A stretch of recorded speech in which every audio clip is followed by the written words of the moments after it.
Vivek and hello everyone. Welcome to the Vivek and Vandana Sharma India lecture featuring Dr. Soumya Swaminathan, Chief Scientist at the WHO.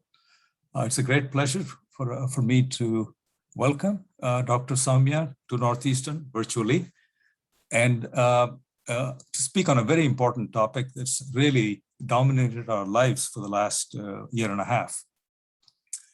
I will not give a lengthy introduction because you can see Dr. Soumya's bio on the event site, and you're probably already familiar with her background. But I did want to mention that she has three very different and important facets to her career. She's a doctor, trained as a pediatrician, trained at some of the best institutions. She's also a researcher with over 300 refereed articles and book chapters. A lot of it focused on HIV and tuberculosis. And I think most importantly, she's a person who has been very serious about taking knowledge and applying it to practice.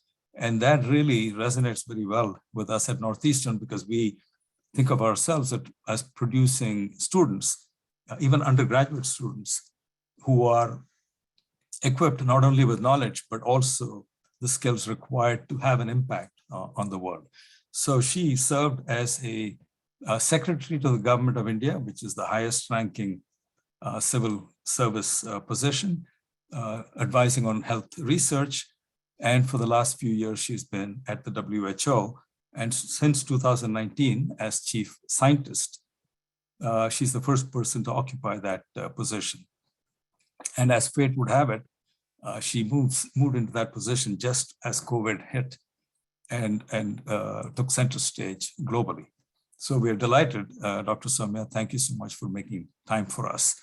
I also want to just briefly introduce my colleague from the law school, Wendy Parmet, who's a Matthews Distinguished Professor in the law school and Director of Northeastern Center for Health Policy and Law.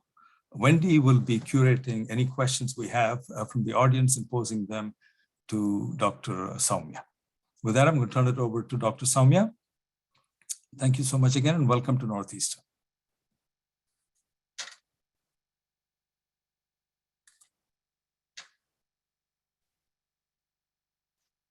Thank you. Thank you so much, Ravi, and lovely to meet you all. And it's a pleasure to be with you today. I had some slides, which actually it's very difficult to decide what slides to show because there are so many things that one could see if I can share my screen and put this on slideshow.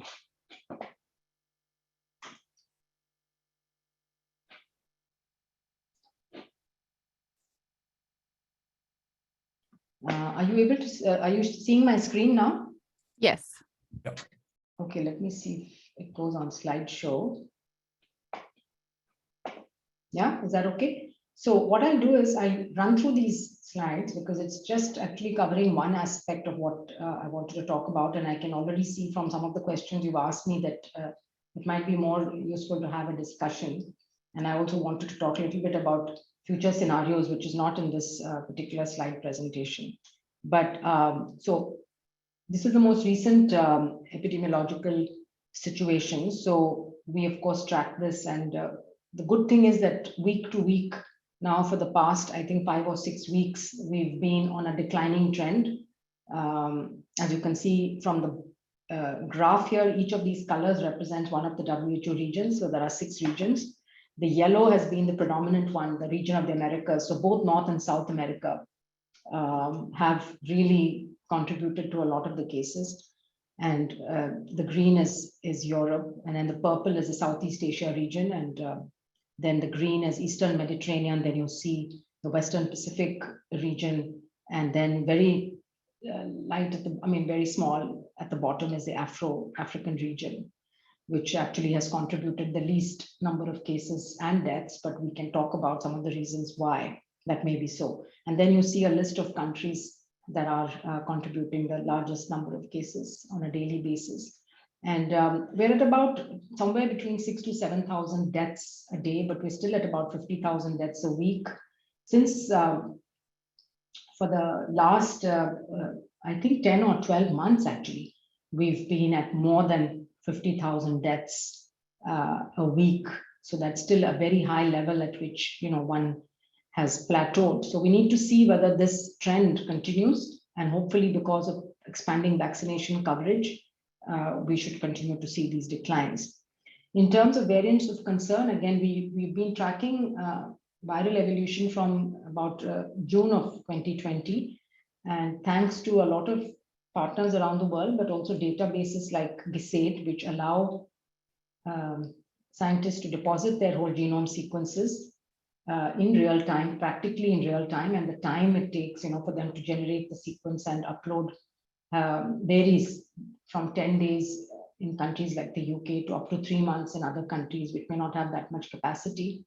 But still, it gives us a practical real-time view of what's happening with the virus. And starting from about November of 2020, we started recognizing that some of these variants were having properties which were of concern to us. And so earlier in 2021, we decided that we would classify these as variants of interest, which we are watching, then in variants of concern. And there are other mutations also that our group is looking at. So there are 4 variants of concern: alpha, beta, gamma, and delta. And there are properties which these have, which are either increased transmissibility, or they cause more severe clinical disease, or they're resistant partially to antibodies due to either vaccination or to natural immunity. So the alpha variant, the first one which appeared in the UK, was clearly more transmissible, and it slowly took over from the Wuhan strain of the virus. It became predominant. And beta, which appeared in South Africa, had very concerning features because it wasn't being neutralized by the antibodies as much. So it was partially resistant to the antibodies. Same with gamma, which appeared in Brazil, but they haven't spread globally to the same extent as alpha was able to, and now delta. So delta obviously was recognized in India initially, basically now accounts for more than 98% of all strains around the world. It's about 8 times more transmissible than the original strain, and that's why you see these exponential outbreaks and clusters and whole families getting infected. It also appears to have an increased clinical severity. That's from the studies that are coming out. It does appear that there's a higher proportion of people ending up in the hospital. There is some reduction in neutralizing activity, less than beta and gamma. But you can see from the breakthrough infections that are being reported now from countries that have high vaccine coverage that delta can cause breakthrough infections. And so far, the impact on diagnostics has been limited. So these are the countries, and you can see that delta now is being reported, from 192 countries, and the countries which are shown in white here are probably not doing genomic surveillance. So Africa has, picked up in terms of there was a huge emphasis on building that capacity and the networks, either by transporting specimens to other countries or by setting them up. And the Influenza Network, the WHO has been running for many, many years now, I think 50 years. The Global Influenza Surveillance and Response Network played a big role actually in stepping up to COVID-19. And it's a very good example of a global mechanism of data sharing that's been in place for decades. But it happens for flu, partly because there's a vaccine that needs to be modified every year. And that there's an interest that companies have, but also countries have in sharing of data. But it happened after that there was a huge, quite robust, heated discussions at the World Health Assembly, which took about 4 or 5 years before the pandemic influenza treaty could be could be negotiated. And that pandemic, the PIP framework, it's called the PIP framework, is essentially something that prepared the world for future influenza pandemics, in that it laid out how vaccines would be shared or drugs would be shared if they were developed for influenza. So in return for countries sharing their influenza strains, companies agreed to provide a certain amount every year for countries to invest in preparedness, but also they agreed that they would share 10% of their supplies with the WHO if there was a pandemic. but that was only limited to influenza, so it didn't apply to COVID. So some of the reasons why some countries did better than others, listed on this slide. But what was clear is that no country was very well prepared, and there was certainly no correlation between wealth of the country and doing well. So you can see that if you look globally, that the US and the UK had some of the highest rates of both infections and deaths per capita per population, and that there was an underinvestment in public health, even in the most high-income countries. Other factors which made a difference were obviously leadership, trust of the community in their leaders, in their institutions, transparent, data-driven communication. It's interesting, the Southeast Asian countries that had suffered from SARS, they actually had a very different approach in that they believed that it requires very aggressive action, early containment, contact tracing, quarantining, tracking, closing of borders. So they had a different approach than countries which had not experienced SARS, and some of the Western countries which took a more of an influenza-like approach, where they did not believe that this disease could be contained and that we just needed to protect the vulnerable and eventually wait for vaccines to be developed. All governments, I think, struggled, but some of the countries that did well, like were the Southeast Asian countries, and also countries like Vietnam, Thailand, which had really invested in primary healthcare systems that had community health workers and others that communities trusted. And so they really were able to get communities to cooperate. One of the lessons is that top-down action, like especially stringent actions like lockdowns and things, which worked in some circumstances, were not the appropriate measures for other circumstances. But at that point, I think governments basically, that was the only option available to them. And they did it while they thought they could prepare for the future. In terms of global collaboration, well, I, being the chief scientist, have been very closely involved in setting up the mechanisms. We had a global research forum in February of 2020. We developed a research roadmap that laid out all the knowledge gaps, that brought everyone together. And since then, we've had literally hundreds of expert groups working round the clock, meeting weekly. This includes the private sector, setting benchmarks early on, developing the target product profiles, and obviously working then with countries to see how these things could be used and implemented within their own health systems. We also set up, because we saw that there was a fragmentation of clinical trials, especially for drugs. Molnupiravir was mentioned. In the beginning, it was more an emphasis on the repurposed drugs, antivirals that were already being used for other infections. And later on, as we understood the pathology of the disease, we knew that, okay, at different stages, you need different types of interventions. We've had challenges there with working with companies agreeing to be part of these global trials because of clauses around access that they did not want to sign up to, or because they wanted to go on their own and not work with the public sector. So with repurposed drugs, it's been easier to launch these global big trials, but with new innovative products, it's not been that easy. So again, one of the lessons for the future is how do we get companies to work with groups like WHO and with governments to launch some of these trials and build in an access clause into. Molnupiravir is a good example of a drug that has been developed with a lot of NIH funding. It was developed in Emory University and then through a small biotech company, the Ridgeback company, who then teamed up with Merck to take it to further development once it showed promising results in phase 1. But a lot of the investments in vaccines have come from public funds, from taxpayer money. And so any product that's developed essentially through this type of public investment, I think there is a need to make it also available as a public good, so that it's accessible and available. So that is a big gap that needs to be addressed for the future. I think in terms of gaps, yes, I think it's very obvious that there are these big inequities, not just with vaccines, but also with monoclonal antibodies, with diagnostics. If you look at the rate of use of diagnostics, it's 100 times more per capita in high-income countries. And that's one of the reasons why the numbers in Africa could be very, very low, because we just aren't testing enough.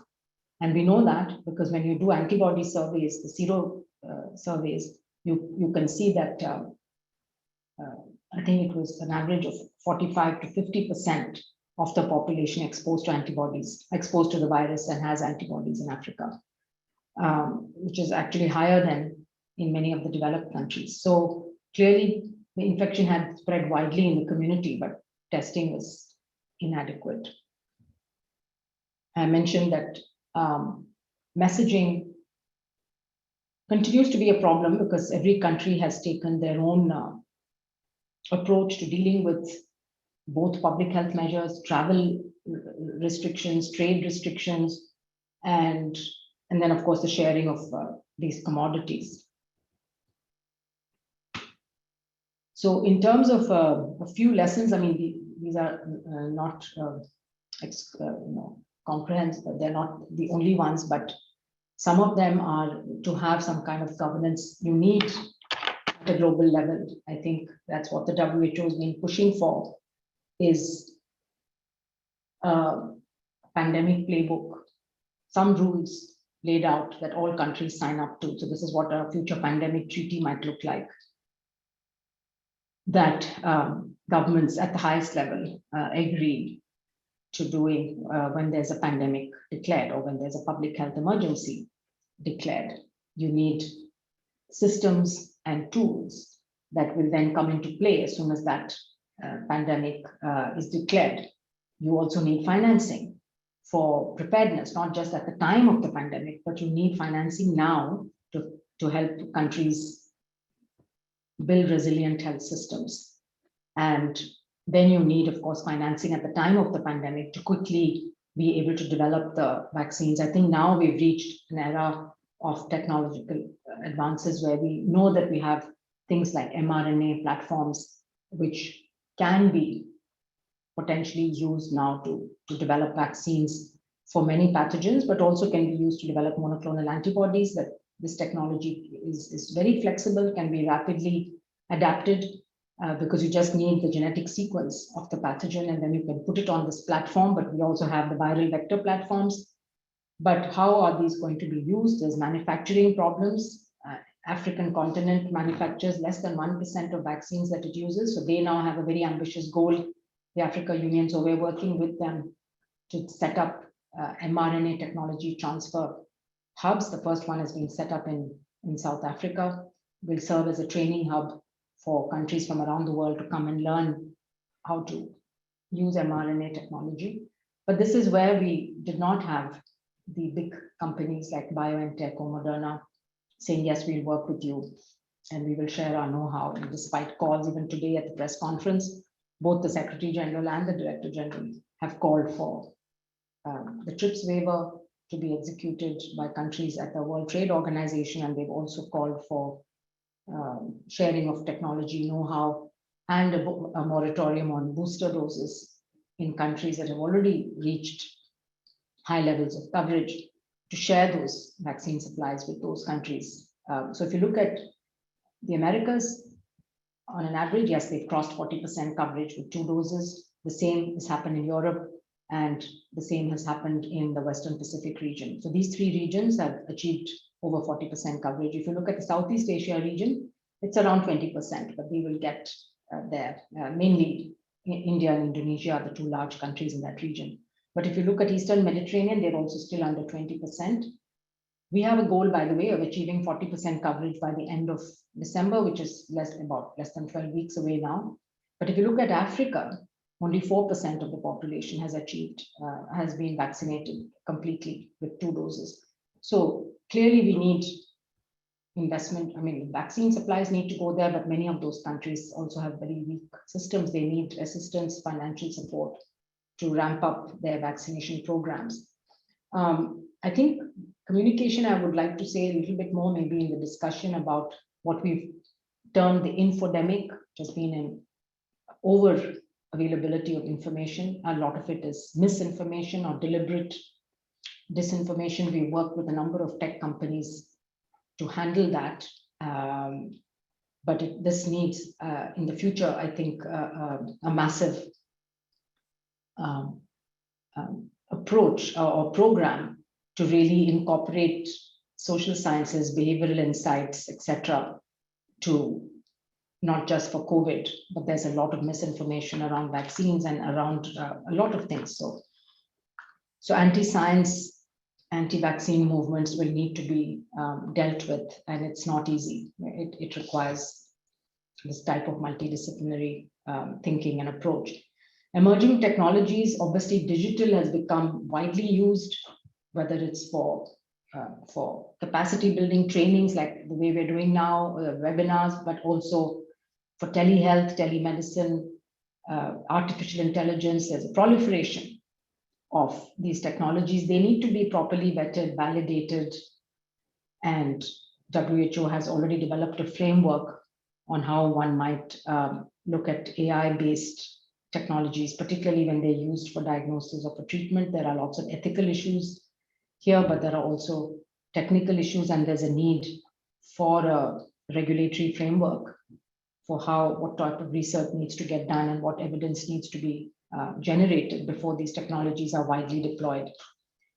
R&D, I think I mentioned a little bit about how investments in R&D need to be linked with access provisions, and they should be for all diseases of public health importance. And all governments, I think, need to think about this as they invest in R&D. How are they going to get the best use of those investments once the product is developed?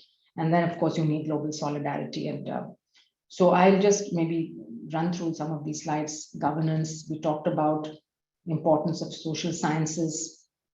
This was very clear during the Ebola outbreak, in fact, in West Africa, that it's only after the social scientists went into the communities to understand that burial practices were what was driving the epidemic, and that those were so ingrained in the culture that it was very difficult to change that unless you really had people who understood and could speak with the community to explain to them that that was prolonged, and that actually prolonged the Ebola outbreak in West Africa, because in the beginning there was no understanding that you needed this type of approach.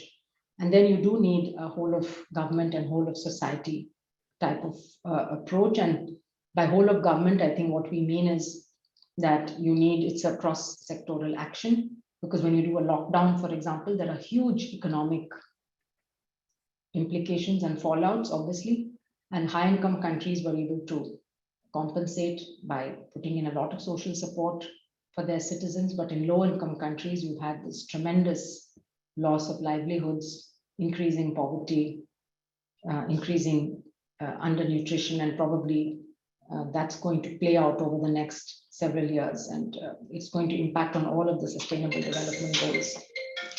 You then have, we talked about emerging technologies, huge advances, whether it's vaccine development or whether it's communications or data capture and these management information systems. So governments are also struggling with how to set up these data systems. And we have a global strategy on digital health, which was adopted by the World Health Assembly last year, which is laying out a roadmap for what countries need to do. So many countries should leapfrog really into using digital systems without spending all these years that some of the other countries have done.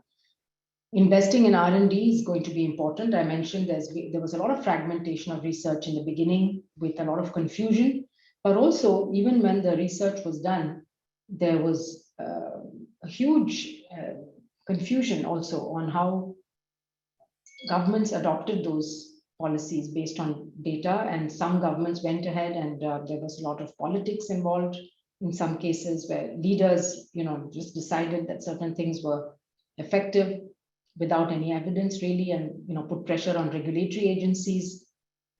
There was even a time when the FDA was being questioned on some of the decisions that it had taken. So it's very important that the science, that the institutions, especially regulatory agencies, remain independent, have high integrity, are basing their decisions on data. And then you need, of course, at the global level, as I mentioned, countries need to come together. Pandemic cannot be fought one country at a time. So on future scenarios, I think I mentioned all the other topics about universal health coverage and pandemic preparedness going side by side, as well as the discussions around a pandemic treaty, which would lay out the scope of, and there's only one such treaty that the WHO has, and that's the Framework Convention on Tobacco Control, which also took several years to negotiate, but at least it's an agreement which all countries, or most countries, signed up to anyway, which lays out what they need to do to control tobacco. Diagnostics and therapeutics have had less attention compared to vaccines, but are extremely important, as I mentioned, and having an oral drug, which is an antiviral, which can be used, which is safe and which can be used in an outpatient setting in the early days of an infection, could be extremely useful in many settings, particularly if it's affordable and accessible. In terms of future scenarios, there are a couple of options, obviously, that are possible. And one of them is that the vaccine coverage proceeds very well, that countries all agree to share supplies, that countries which are currently under vaccinated their populations get up to speed, and that by the middle of 22, we achieve 70% population coverage. But even by the end of this year, our goal is 40% coverage. That should really bring an end to the acute phase of the pandemic, reduce the number of people dying and in hospital, and so that health systems can start getting back to normal. But you could also have a new variant that emerges that can really upset all of these calculations. And a lot depends really on what happens in the next few months, in terms of whether a lot of the time, one question we're asked is, when will the pandemic be over? When will the WHO declare the pandemic over? Now, actually, what we have is what we call the Public Health Emergency of International Concern. There's a committee that oversees the international health regulations. They are the ones who meet and look at epidemiological situation of many diseases. They look at polio, they look at Ebola, they looked obviously at COVID, and they declared on the 30th of January 2020 that this was a public health emergency of international concern. That is officially the WHO's highest level of alarm that we put out. We do not have a system of declaring pandemics. And all the future pandemics, as you know, have been influenza pandemics. So it was declared in March when it was clear that this had become a huge global problem. But really on the 30th of January is when the highest level of alert was put out for countries. And every country that has international health regulations understands what that means and what they need to do. But it didn't happen everywhere. So in the future, there would be, this committee meets periodically, and there may come a time when the committee says this is no longer a public health emergency of international concern. And I don't think they have come to a clear definition of when they will say that, in terms of number of cases or number of deaths going below a certain threshold. But at some point, it will move from a pandemic into an endemic state. I think for now, we're not thinking that elimination is a realistic target. In the future, maybe it could be. We get wonderful vaccines that stop transmission, and drugs that can work in combination. Maybe we can rethink that goal of elimination. But for now, what we would like is control, where through vaccination, through other tools, and some of the public health measures that we know work, that we can achieve that level where we're not into an emergency situation where economies are recovering, people are back at work, health systems are functioning normally, but that COVID is still around. So you will still need to diagnose those people, treat them, some of them will be sick, they will have to be admitted, but that's what we do for other infections anyway. So that's the immediate scenario that that we would be looking at. So I will stop there, Ravi, and happy to have a discussion. Thank you, Dr. Soumya. Wendy? Thank you so much. We have received a lot of great questions in the chat. I don't think we're going to be able to cover all of them in the time. So everybody, apologies if I don't get to ask your question. So just to get started, your observation that pandemic preparedness has to be preceded by greater access to healthcare. What initiatives, if any, is WHO thinking about in terms of leveraging digital technologies and AI to enhance access to healthcare, particularly, I think, during situations like a pandemic? So I think I mentioned, but this has been a big focus for us. And when the science division was set up in 2019, this was about 9 months before the pandemic that I took over as a chief scientist. One of the departments that we set up was digital health and innovation. And so we had recognized that digital technology is going to play a big role in healthcare, just as it has changed every other aspect of the way we live. And this is why we developed the global strategy on digital health with member states, laying out, okay, this is what countries need to do, this is what WHO has to do, this is what other partners need to do, civil society, but also private sector and companies. Now, this was again pre-pandemic. In the pandemic, we really expanded our work in several different areas. One was working with companies on things like contact tracing apps and other tools that companies were making available even pro bono to help, including vaccination status. We worked on the technical standards for a vaccination certificate, a digital certificate, because clearly that's one of the needs of the future is going to be a certificate that is technical standards are recognized by countries around the world, so that is interoperable. You have it on your phone. You can go to any country and it can be accepted. And this is one of the problems now, I think. So we came out with those technical standards about a month ago so that this can be done. Similarly, we worked on platforms for data collection, but I think again, that's still a weak area that needs to be strengthened. And then finally, on the misinformation side of things, we worked with all of the big companies basically to tackle misinformation, where they regularly screen for these. We also monitor social media, what people are talking about, what are the top trending topics, so that we can handle them. And we have our press conferences. We really had to scale up our communications, I think 100 times from what we used to do. The kind of press conferences, the Facebook, the engagement on all of the different platforms that we've done. Different experts like me, but many other scientists working in WHO, regularly engaging with the public, not just with experts in the health ministries, which are our usual audience. So we've tried to tackle it, but it's just not possible for one agency or organization to tackle vaccine hesitancy or misinformation in the world. I think it's something that every country and every science agency and perhaps universities need to think about. Why is this happening, and why is there so much of this misinformation that goes around? And it's not clear. In some cases, it's political ideology driven, but in other cases, it's not really clear as to why this is happening. And sometimes it's just poor scientific or health literacy in the population, a gullible population that just gets taken in by these kind of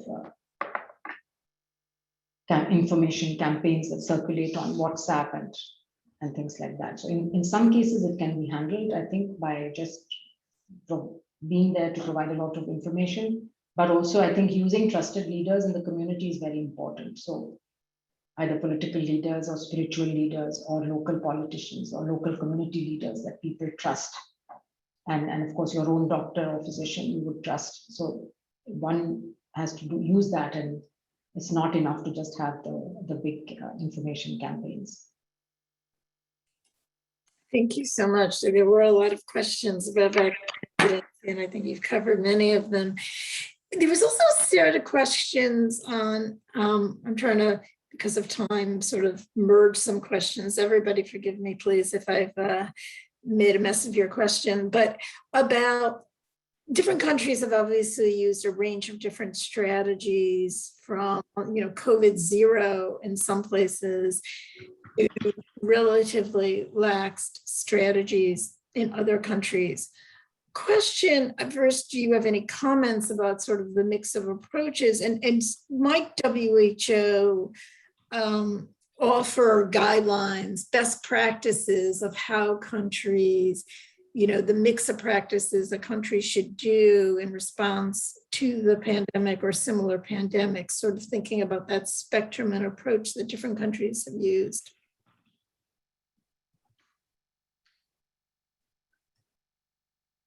Not quite sure. You mean what public health measures they should put in place? Because we have put out guidance. In fact, our first guidance came out January 11th, I think.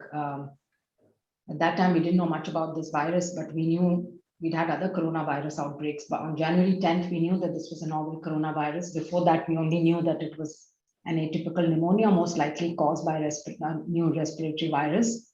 But as soon as we knew it was a new coronavirus, we said, okay, what do we know about previous ones like SARS and MERS? And we started putting out guidance on what countries should do. We put out the first algorithm, the RT-PCR SOP on, I think it was January 13th or 14th, so that countries could also set up their diagnostics in their labs. And then as we learned more, we of course started, and we have a system of, we also had to, the science division had to work very hard to set up systems for screening, for the literature, for new knowledge, for evidence synthesis, and for developing guidelines based on the best available evidence, because not everything out in the public domain is good science. So you have to have a way of screening all of the publications to see which ones you consider of high quality. So we set up review committees. We set up a global evidence collaborative that worked with us, with the Cochrane and others, to do those kind of rapid reviews that we needed on several topics. And there's always a fine balance between waiting for the data and waiting too long, and putting out guidance which has huge implications, which is then turns out not to have been the right one. So I think WHO was in the same situation as many governments that had to make decisions based on inadequate or partial data. And also we know that politicians make decisions based not only on the scientific evidence, but many other considerations.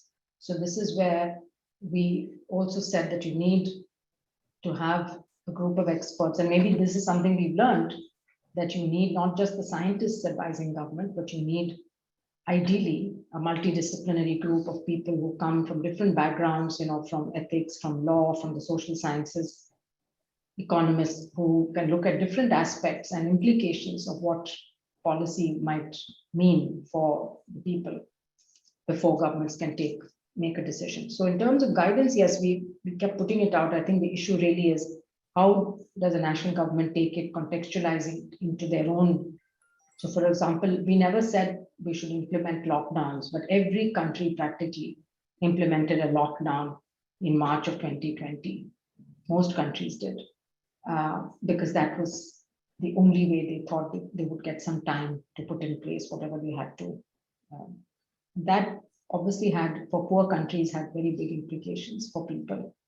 So yes, it's difficult when you're faced with a new situation to make the right decisions. And that's why I think you need to prepare in advance. And also it helps a lot if there's some uniformity in what countries are doing, but there was a lot of difference.